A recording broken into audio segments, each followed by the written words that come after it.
আসসালামু আলাইকুম। তো আপু ভাইয়ের আজকে নিয়েছি ব্রয়লার মুরগির মাংস, হাড় ডানার অংশ আর পায়ের অংশ চাল কুমড়ো দিয়ে রান্না করব ব্রয়লার মুরগির মাংস। তো দেখুন একটা কচি চাল কুমড়ো গাছের নিয়ে এসেছি পায়রে। দেখুন চাল কুমড়োটা অনেক সুন্দর, আর চাল কুমড়োটা দিয়ে ব্রয়লার মুরগি রান্না করলে খেতে অনেক বেশি স্বাদ হবে। আমি চাল কুমড়োটা ছিলে নিচ্ছি। চাল কুমড়ো দিয়ে ব্রয়লার মুরগির মাংস খুব স্বাদ হয় রান্না। তো এই তরকারিটা যারা খাননি অবশ্যই রান্না করে খেয়ে দেখবেন। চাল কুমড়োটা আমার ছিলা হয়ে গেছে, এখন টুকরো টুকরো করে কেটে নিচ্ছি। তো দেখুন কাটার পরে এখন আমি এগুলাকে ধুয়ে নিব। চাল কুমড়োটা ধুয়ে তারপর রান্না করব। আর ব্রয়লার মুরগির মাংসটা আগে থেকে ধুয়ে নিয়েছি। তো দেখুন ব্রয়লার মুরগির মাংসটা ধোয়া হয়ে গেছে, এখন চাল কুমড়োটা আমি ধুয়ে নিচ্ছি ভালোভাবে। তো চাল কুমড়োটা ধুয়ে আমি একটা ছাঁকনিতে রেখে দেবো পানিটা ঝরিয়ে। তো ভালোভাবে চাল কুমড়োর মধ্যে একটা কষ আছে, কষটা কষলে ভালো করে দিয়ে নিচ্ছি। তো দেখুন বাইরা চাল কুমড়ো তো লাউয়ের মতো, আর চাল কুমড়ো কচি চাল কুমড়োর স্বাদটা যে কোনো কিছু দিয়ে রান্না করলে অনেক বেশি স্বাদ হয়। চিংড়ি মাছ কিংবা মাছ দিয়ে রান্না করা যায়। তো আমি আজকে ব্রয়লার মুরগির মাংস দিয়ে রান্না করব। সেজন্য ব্রয়লার মুরগির মাংসটা লবণ হলুদ দিয়ে মাখিয়ে নিচ্ছি। ভাজি করে রান্না করব। ব্রয়লার মুরগির মাংসটা একটা ফ্রাই প্যানে দিয়ে নাড়িয়ে চেড়ে ভাজি করে নিচ্ছি।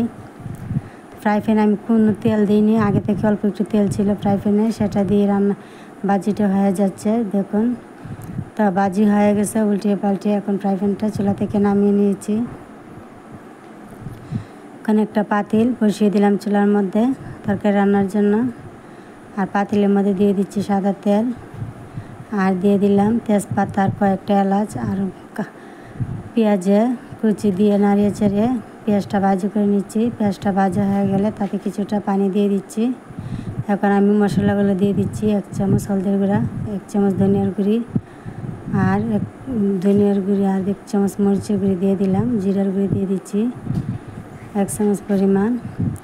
এখন দিয়ে দিচ্ছি কয়েকটা কাঁচামরিচ আর বাটা পেঁয়াজ নিয়ে কুচি করা পেঁয়াজ, আর রসুন বাটা, আদা বাটা, আর স্বাদ মতো লবণটা দিয়ে এখন আমি মশলাটাকে ভালো করে কষিয়ে নিচ্ছি নাড়িয়ে চাড়িয়ে কিছুক্ষণ জাল করে নেব। তো মশলাটা আমার কষানো হয়ে গেছে, উপর থেকে তেল বেশি উঠেছে। এখন আমি দিয়ে দিচ্ছি চাল কুমড়োটা দিয়ে দিলাম। এখন চাল কুমড়োটা নাড়িয়ে চাড়িয়ে উল্টিয়ে পাল্টিয়ে চাল কুমড়োটা কষিয়ে সেদ্ধ করে নেব। তো কষানোর মধ্যে চাল কুমড়োটা সেদ্ধ হয়ে যাবে, সেজন্য ঢাকনা দিয়ে কিছুক্ষণ জাল করে নিলাম। আর ঢাকনা উঠিয়ে কিছুক্ষণ পর পর আমি নাড়িয়ে চাড়িয়ে দিচ্ছি। তো দেখুন চাল কুমড়োটা আমি নাড়িয়ে দিচ্ছি। চাল কুমড়োটা কষানোর মধ্যে সেদ্ধ হলে খেতে অনেক বেশি স্বাদ হবে। তো চাল কুমড়োটা কিছুক্ষণ পর পর আমি উল্টিয়ে নাড়িয়ে ছেড়ে দিয়েছি। তো কষানোর মধ্যে চাল কুমড়োটা আমার সেদ্ধ হয়ে গেছে ভালোভাবে, খুবই সুন্দরভাবে সেদ্ধ হয়ে গেছে। এখন আমি ব্রয়লার মুরগির মাংসটা দিয়ে দিব চাল কুমড়োর মধ্যে। তো দেখুন চাল কুমড়ো দিয়ে ব্রয়লার মুরগি রান্না খেতে অসাধারণ টেস্ট হয়। তো এখন আমি দিয়ে দিচ্ছি ব্রয়লার মুরগির মাংসটা আগে থেকে ভাজি করে রেখেছিলাম, তো সেটা দিয়ে দিলাম। এখন আমি তাতে কিছুটা ঝোল দিয়ে দিচ্ছি। ঝোলটা দিয়ে ভালো করে নাড়িয়ে চেড়ে আবার ঢাকনা দিয়ে কিছুক্ষণ সময় জাল করে নেব। তো এখন আমি নাড়িয়ে চেড়িয়ে দিচ্ছি ব্রয়লার মুরগির মাংসটা দিয়ে। ব্রয়লার মুরগির মাংস দিয়ে চাল কুমড়ো রান্না আগে অনেকবার করেছি, তো হয়তো আপনাদের সাথে শেয়ার করা হয়নি, আজ প্রথমবার আপনাদের সাথে শেয়ার করলাম। তো তরকারিটা দেখুন হয়ে গেছে, এখন আমি নাড়িয়ে চেড়িয়ে দিচ্ছি। কিছুক্ষণ জাল করে নিয়েছি ভালোভাবে, তরকারিটা রান্না হয়ে গেছে। খুবই অসাধারণ সুন্দর তরকারিটা হয়েছে। এখন আমি চুলা থেকে নামিয়ে নিচ্ছি তরকারিটা খাওয়ার জন্য। তো এই চাল কুমড়ো দিয়ে ব্রয়লার মুরগির মাংস রান্না খেতে কিন্তু খুবই অসাধারণ টেস্ট হয়, লাউয়ের মতোই অনেকটা। তো দেখুন পাতিল থেকে আমি কিছুটা তরকারি একটা বাটিতে উঠিয়ে নিচ্ছি খাওয়ার জন্য।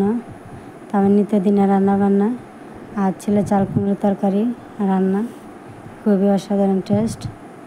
তা আপু ভাইয়েরা আজকে পর্যন্তই, সবাই ভালো থাকবেন আর নিত্য নতুন রান্না পেতে বেল বাটনটি অন করে রাখবেন। আল্লাহ হাফেজ।